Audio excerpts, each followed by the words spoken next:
Hey friends, Sean from Draft Therapy here, and on today's review for you, the elder statesman has entered the building.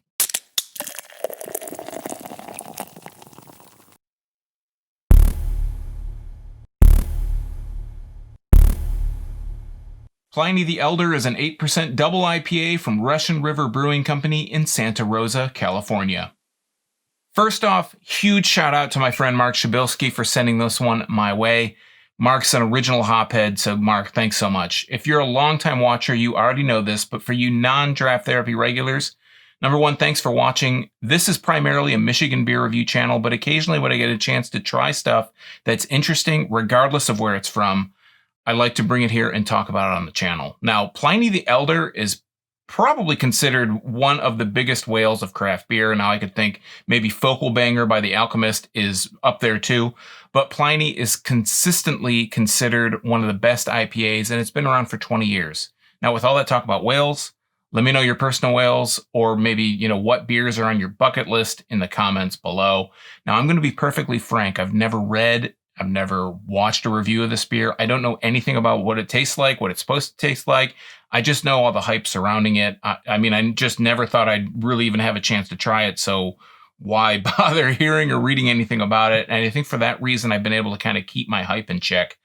So with that being said, I am very excited to try this one out. So we're going to do what we do. We're going to take a look at the label, and I'm going to talk about it with you. When you do beers like this, these kind of whales, or these, maybe once every so often you're going to get a chance. You only get one bottle. It's always kind of nerve-wracking. Am I going to get all this stuff right when I'm talking about it? But we're going to take a look at the label here. On the front, this is a dark green, like olive, a little bit darker than olive drab colored bottle or label. And across the top, it says, "Respect your elder, keep cold, drink fresh, do not age. Pliny the Elder is a historical figure. Don't make the beer inside this bottle one." It says, "Not a barley wine style ale, do not age. Age your cheese, not your Pliny. Respect hops, consume fresh." On the other side, it says, "Doesn't improve with age. Hoppy beers are not meant to be aged. Keep away from heat. And then if you must, sit on eggs, not on Pliny. Do not save for a rainy day. Pliny is for savoring, not for saving. Consume Pliny fresh or not at all." And that's what's all around the edge. On the middle here, it says Pliny the Elder in red. Super just minimal. Lets you know right off the bat, hey, this is Pliny the Elder. The end. You can find them out at RussianRiverBrewing.com. This was bottled on June 17th, 2020. I'm recording this right smack dab in the middle of July. Today is July 12th. I almost forgot what day it was. And then, it says Russian River Brewing Company in Santa Rosa and Windsor, California. This is 8% by volume. Like I said before, this is a 1 pint, 1.25 fluid ounce bottle, or 510 milliliters for all you empirically minded people. So this is an IPA. This is double IPA. I think it's only fitting to use an IPA glass. This also, the Russian River cap on the top, in case I didn't mention that before. Going to crack this open. Going to make sure we're recording everything before I crack this bottle open. Okay, just made the checks, made sure I was recording everything. So we're going to get down to it. Go ahead and crack this. I'll get a nose on the bottle like I always do. And Pliny the Elder. All right. Ooh. Lots of pine. Lots of piney resinous aroma coming out of the bottle here. Smells really good. Not any hint of dankness whatsoever. It's just really a lot of pine nose directly out of the bottle. Let's go ahead and pour this. Very light yellow coming out of the bottle itself. I was expecting it maybe to be a little bit darker. But yeah, that's a really yellow beer. And I'm going to spill it over the top. Oh, maybe a little bit's going to come out. All right.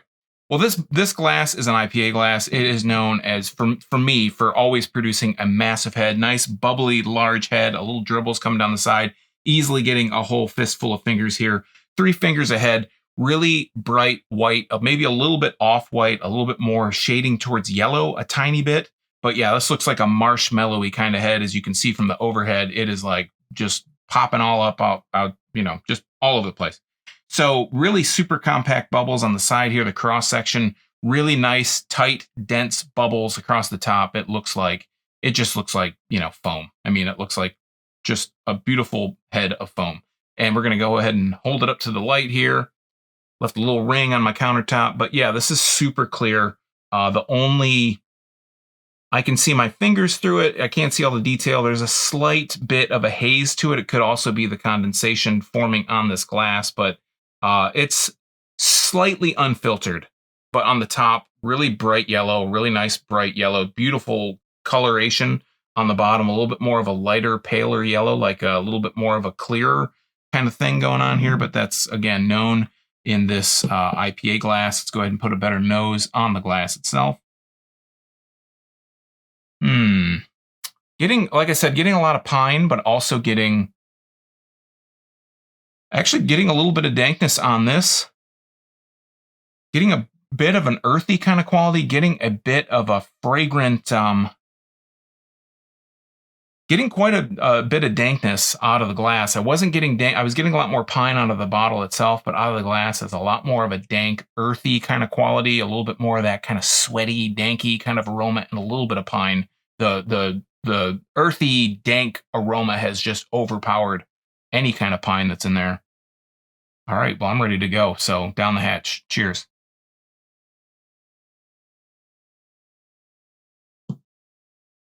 First off, mouthfeel. Very, very just full-bodied. It's not heavy. It's not thick. It's not syrupy. But it's not light. It's got a crisp, just kind of mouthfeel to it, and it is very dry. The finish is really very dry. I get a lot of piney flavor on the tail end from my first impression, first taste of this beer.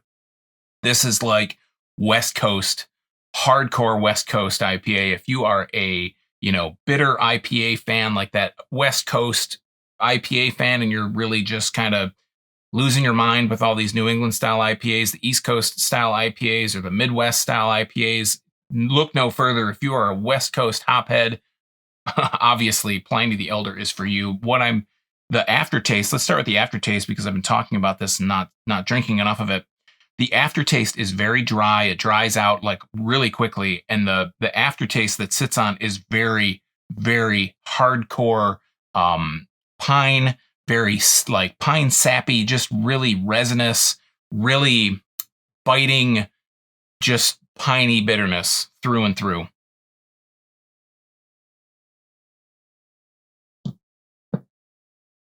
On the upfront, first taste, there is a little bit of a malty sweetness, maybe a little bit of a citrusy malty sweetness on the very upfront, on the very beginning. As that washes over your tongue, that's when that really piney bitterness starts to come through. It starts off very gradually. You kind of evolve from that malty, citrusy sweetness, and then it just kind of that pininess, that pine, just resin quality, just starts washing over your tongue from the back to the front. It takes over every kind of flavor that you had that was that citrus and malty sweetness, just gets overrun by the pininess. But there's like this coolness that you feel on the front of your tongue, like the front center strip of your tongue is just, it has like a effervescent kind of quality to it. So let's go ahead and take another drink here.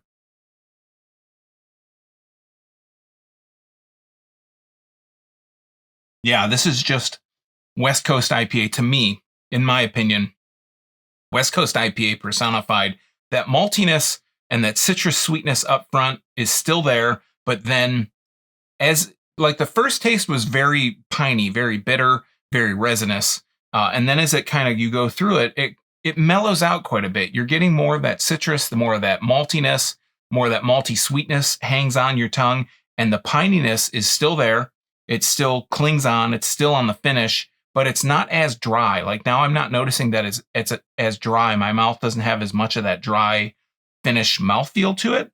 And the pininess is still there. It hangs out really on the outer edge of your tongue, on the back, on the edge, on the sides. And then, but down the center stripe of my tongue, it still has a cool quality to it. It's not so piney. It still has that sweetness. So it's like, your tongue is in a, think of almost like a U shape, like the U, the outside U is where that piney flavor comes, but then in the center is where that malty, citrusy sweetness is. And this head is hanging on like a champ. obviously decreased over time, but there's still this mound of foam right in the middle, and that it's just a really nice looking picture. I mean, that's not something you see every day, especially when out with the beer that I've poured a few minutes ago now and have drank quite a few drinks out of.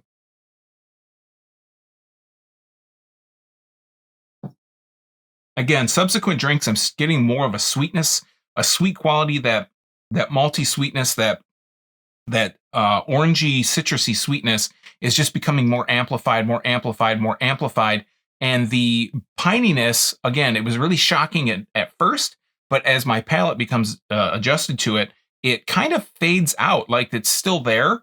It's obviously still piney. It's still very resinous, but it keeps working its way and evolving where that pininess is I'm just not noticing it as much. It's obviously still there. It's still got a very piney, very resinous finish, but the orange and the malt sweetness still, it comes a little bit more, it comes a little bit more, and it's like constant tug of war. It's pushing against the piney kind of aftertaste, that West Coast aftertaste, and it just keeps coming in. And I'm really happy to report I've got about a third of the bottle here. So once this is done,